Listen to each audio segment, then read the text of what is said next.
Welcome. Hello, everyone. Thanks so much for joining us for Pure IT's Tech Roundup, where we highlight a curated combination of technologies, client stories, industry-related bits for you to consume. So let's dive in.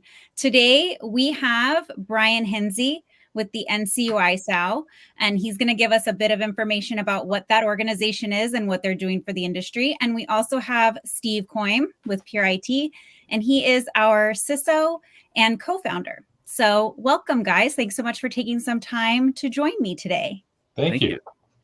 Can we start off with introductions? I know I went very high level. Can you tell us, Brian, a little bit about the ISAO? Yeah, so my name's Brian Hinze. Nice to connect with everybody if we haven't met before. I'm VP Member Services and Operations at the NCUI SAO.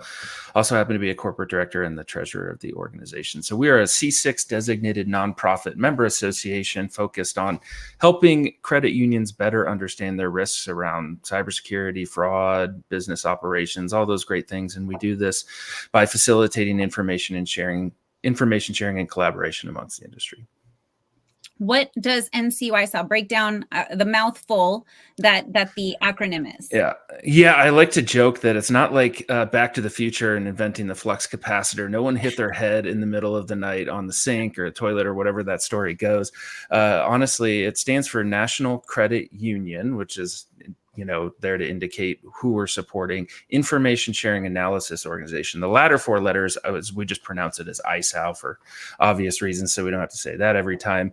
Helps people understand where we fit in the information sharing community within the U.S. So we're enabled by some federal legislation. While we're not funded by the federal government, there's some legislation that was introduced into law at the end of 2015, allowing ISAOs to expand on supporting the private sector with information sharing and collaboration around cyber threats primarily, and then everything else that goes along with that.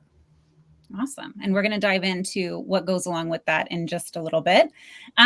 Steve, do you want to share a little bit about you and Pure IT for us, even though I'm also here? But Sure. So Pure IT is a QSO that we are working on being able to help credit unions with their strategic technology needs. Right. In my team, we're the virtual CISOs for lots of credit unions that are out there at this point. We're trying to provide that security practice of what things we need to do to be able to move our security from being reactive to being proactive, to being able to get the chance to play a little bit of offense, to get off the defensive side of things. And that's why it is why it is that we're partnered up with the ISAO, is that idea.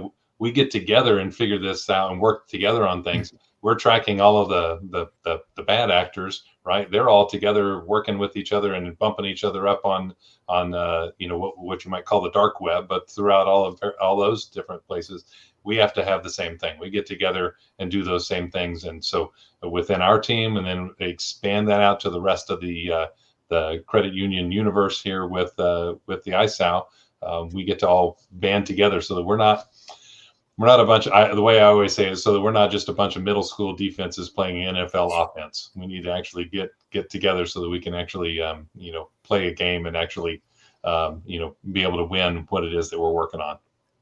Absolutely. So you guys, everybody from the screens and everybody at home, you can see why I brought these two lovely gentlemen with me today, the alignment. So Brian, tell me a little bit about how the NCUI SAO came to be.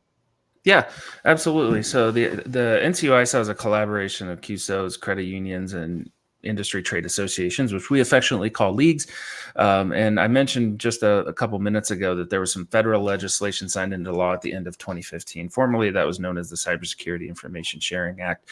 And in the summer of 2016, after that law had passed, a couple folks, including the now retired CISO at the big QSO down in St. Petersburg, Gene Frederickson, and then Deborah Kobza, who is the founder of the Health ISAC, a very successful information sharing organization for the healthcare industry, pulled in some stakeholders from those three big buckets that I mentioned, and everyone got together at Kennedy Space Center that summer and kind of discussed what this unique opportunity to found something just for the credit union. So, at its core, it was about helping better navigate the tremendously flooded waters of cyber threat intelligence, but also going beyond just the threats and focusing on best practices around risk management, regulatory compliance, business operations, and doing that all through that lens of information sharing and collaboration.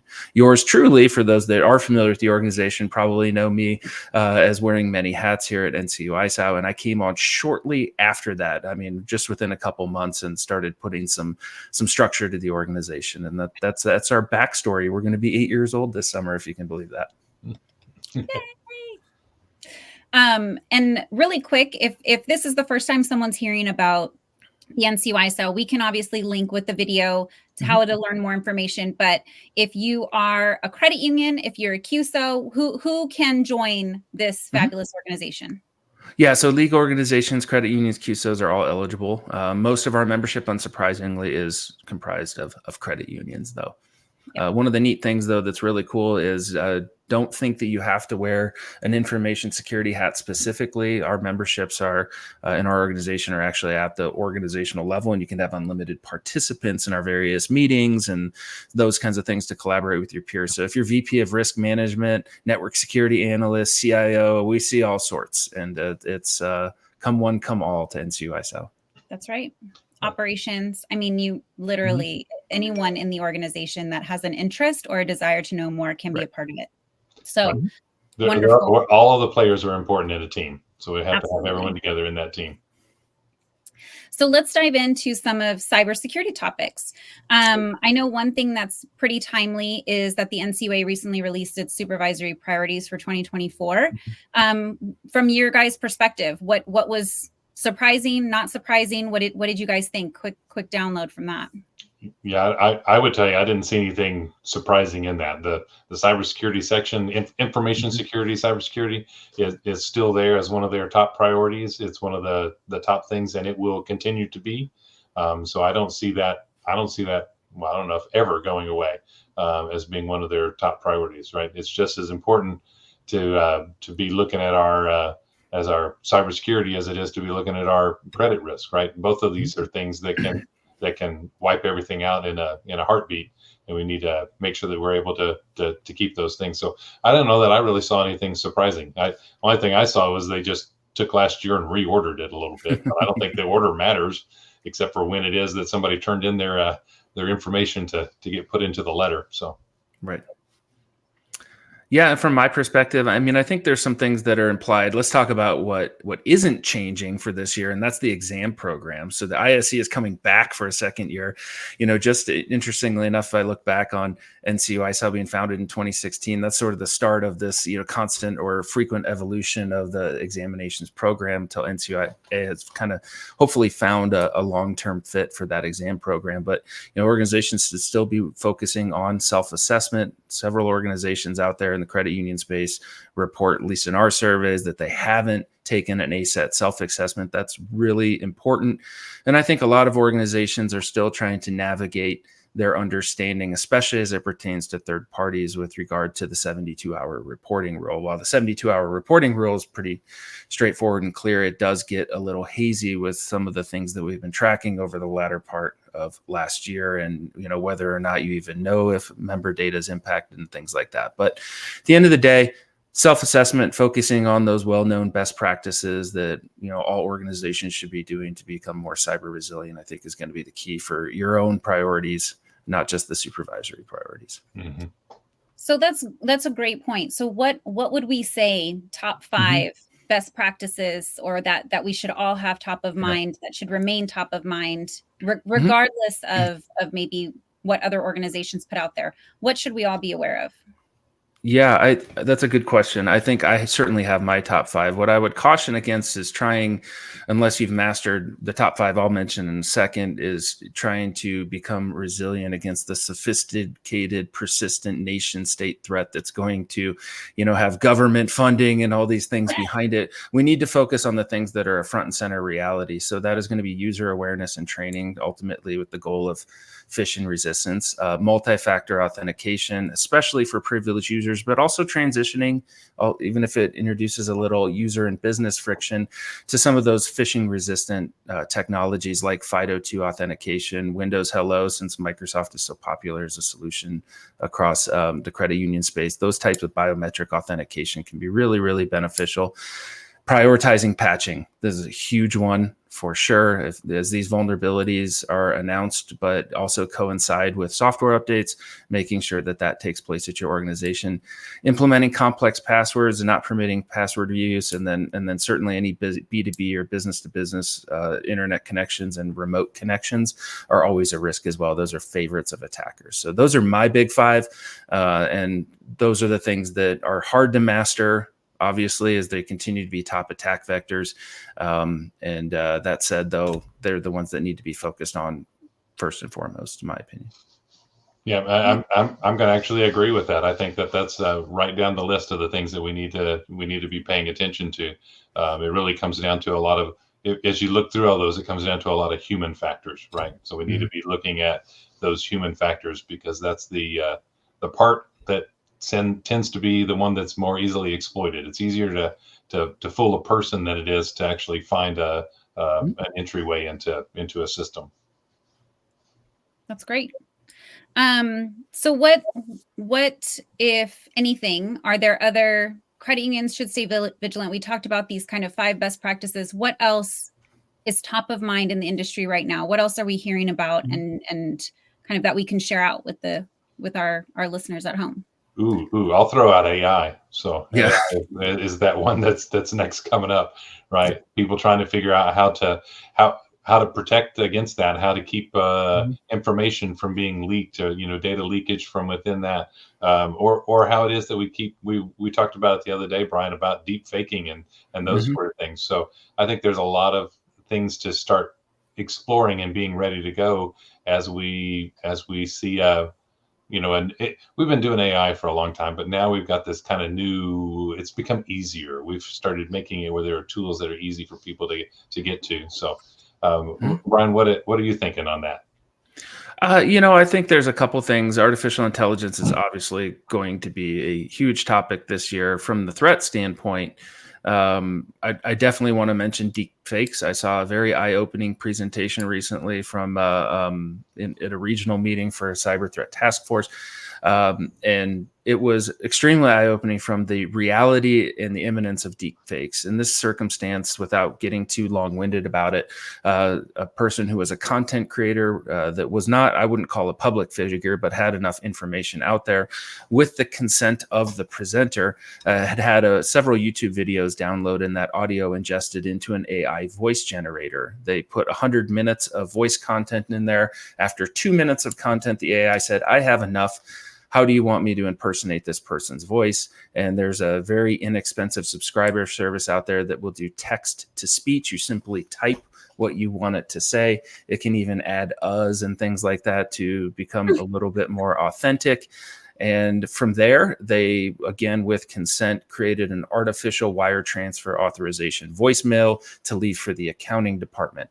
So very scary, very real. If I would say, if you're a business leader and somebody with a large digital footprint, maybe you're a content creator, extremely active on LinkedIn or other social media, watch how much you put out there, honestly. As frustrating as that may be, because it's not, could be, that kind of threat is here.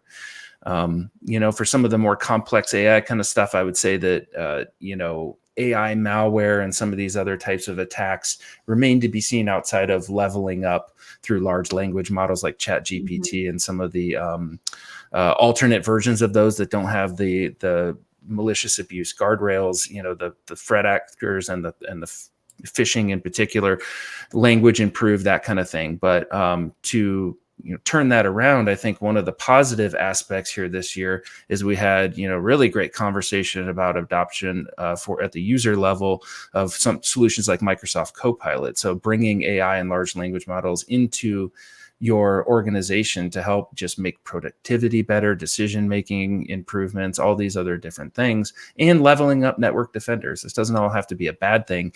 Using these same tools the bad guys are going to use against you to make better decisions about defending your organization, I think is a real positive for this year. Absolutely. Right. So The humans are I was going to say the humans are the ones that we're the ones that are fallible, but we're the ones that are actually being those defenders at the same time, right? So the humans are the important part on both sides of the ball. So a couple things to recap, right? So we heard deep fake. Circle me back real quick. Should I be worried about someone stealing my face, or right now it's more my audio? Like someone's going to try to get into my bank account through deep fake of my voice versus someone pretending to be me on camera. Like Steve's not going to take my face and do an interview with you or something.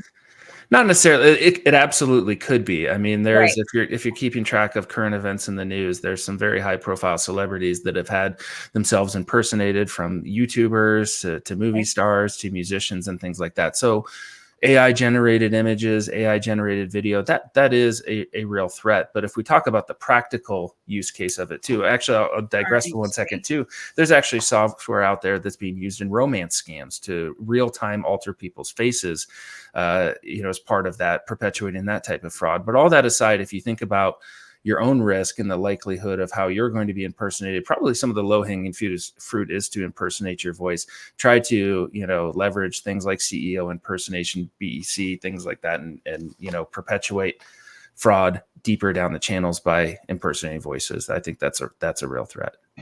Yeah, and I think we've actually created enough content here just today for all three of us to be able to be impersonated. We've already got. We need to start speaking in different ways so we can never be caught.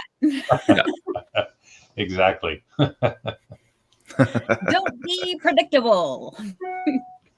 Okay, so to recap our kind of best practices, obviously proactive knowledge training, sharing internally in your organizations, MFA, patching, just endpoints, servers, things of that nature. All of it. Complex passwords, passphrases, if we're saying, not just a password, but a nice secure passphrase.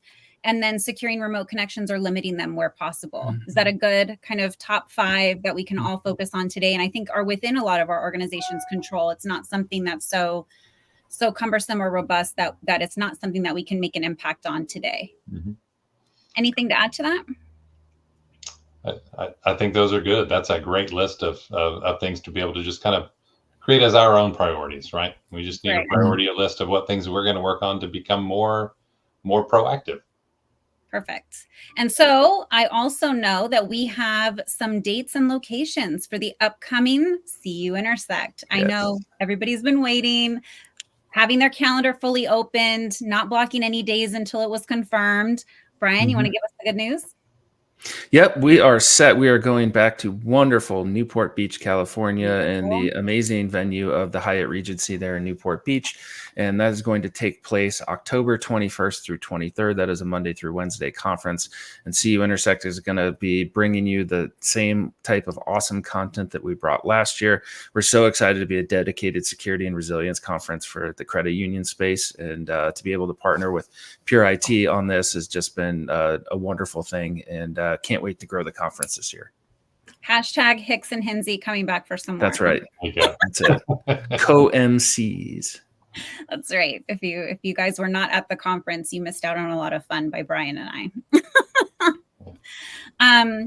Anything else that we're excited about for the coming year that we should be aware of, just as we kind of get close to wrapping up here? Well, one thing, the conference isn't over Halloween this time, so I'm still wondering if I can actually go ahead and dress up in costume again, or do I mean, I did my presentation as a pirate. It was awesome. I'm talking about stealing data and doing it as a pirate. It was good. Yeah. Yeah. On the conference note, it's just so exciting to be able to work to grow the conference, but also, connect with people anymore, when you're working with folks from all over the country and you're able to connect with them in person and bring people together, you realize how powerful this industry is, but also just making those personal connections is wonderful, and seeing people face to face, So I'm really excited about that, and continuing to watch the conference grow. Absolutely. Well, thank you so much for the time. I know a conference that we are heading to pretty quickly here is GAC. So if anybody's going to GAC and you're watching at home and that hasn't happened yet, please check us out for the happy hour. We are co-hosting a happy hour with a number of organizations, and we're very excited for to see a lot of you in person and face-to-face there as well. But I really appreciate the time. Brian, Steve, thanks so much for taking the time today to talk with us. Give us some more information about the ISAO and what we can be doing. So thank you so much. Thank you. Thanks.